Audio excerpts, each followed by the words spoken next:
สวัสดีปะลุงสวัสดีทุกคนสมองสบอนพอกระชองไม่ตายเดี๋ยวปะลุงฮะตำผักกะแยงบ่ก็มีแต่ผักกะแยงมากระเนง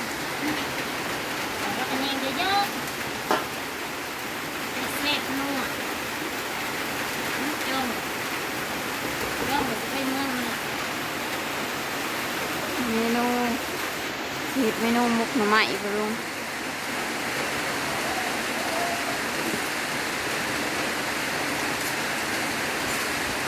มุกมาไหม้พี่น้องไว้มุกมาไหม้เนี่ยมุกมาไหม้แต่มากระเนงอ่อนอันนี้ลายลูก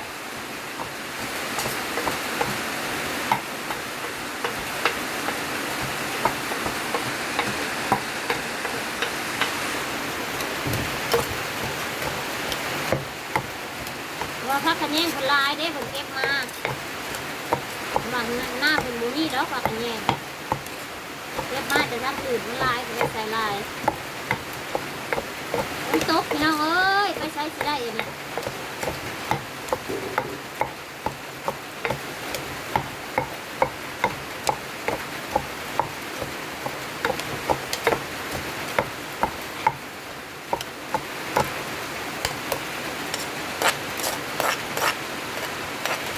มกก็ไม่พี่น้องมีวันพระวันชิมตัวนะฮะกินผมกระตกป้าซ้ำสิขึ้น ไปแล้วแม่พี่หลัดปลา นะ ไปแล้วแม่ไปหลัดปลา โอ้มันนี่มันก็ย่อมแพ้แล้วมันนี่โมเมนต์วันชิมเนี่ยโทษขอปลาดุกโรเลียแล้วเนี่ย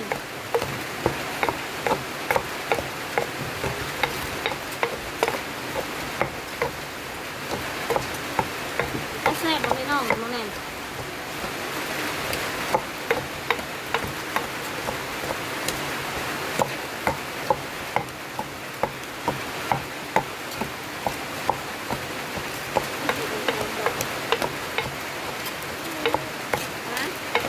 สีเนี่ย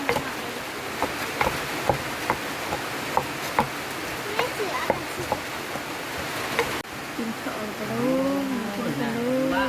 ป้าเลี้ยงดีมากแป๊ะโอ้ยมาพอนี่เนี่ยเนาะ มาแม่ดูก้อนเก่านี่มั้ยดูดังอันนี้มานั่งตรงไหนเลย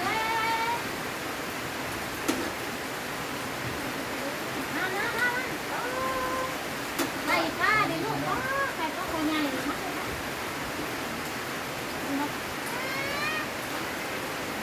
ไหน อ้าวเนี่ยว่าบุกินบุกิน จะดีไปลูกมาทำ รับไม่รอดรับไม่ได้ เอาเลย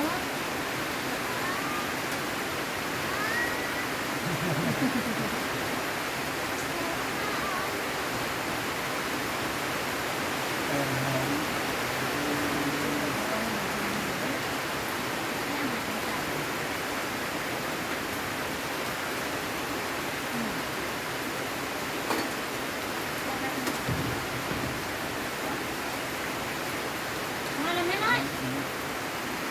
เต่านี่นะเด็ด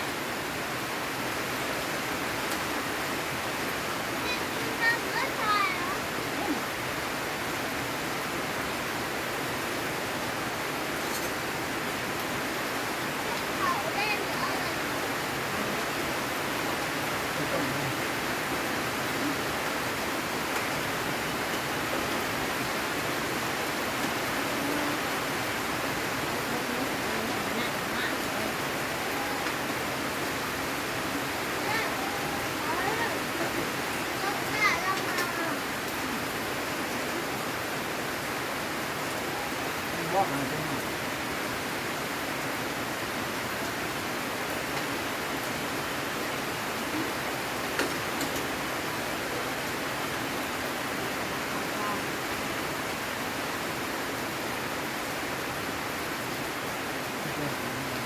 น้อยกินหรอไม่ไหม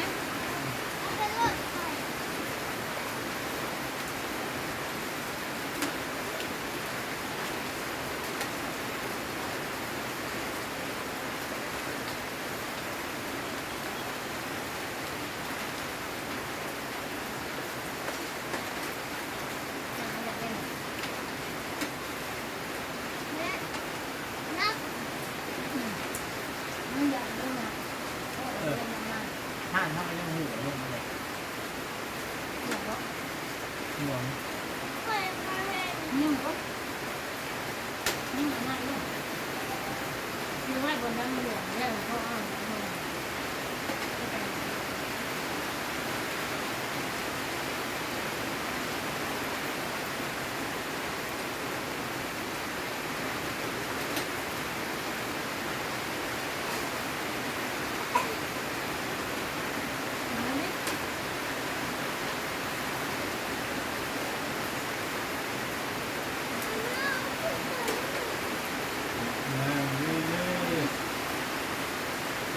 มาจะบ้างแม่ยัดมาจะบ้างแม่แม่กินมา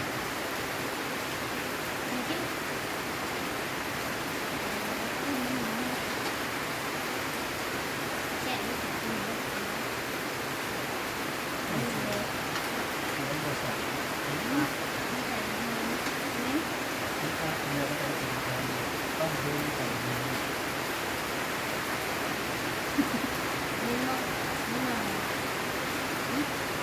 ว่ายังไม่ถูก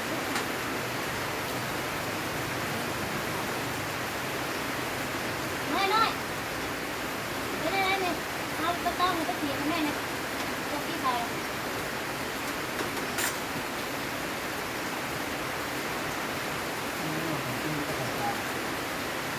น้ำกินยังไม่ตักหมดเลยนะเนี่ย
ตายเออว้าตายสวยอะไรจ้ะ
ได้เลยพี่น้องสำหรับคลิปนี้พบกันคลิปหน้าพี่น้องสบายดีสุขสุขคนฝากเบิ่งฝากชมกดไลค์กดแชร์หน่อยเด้อพี่น้อง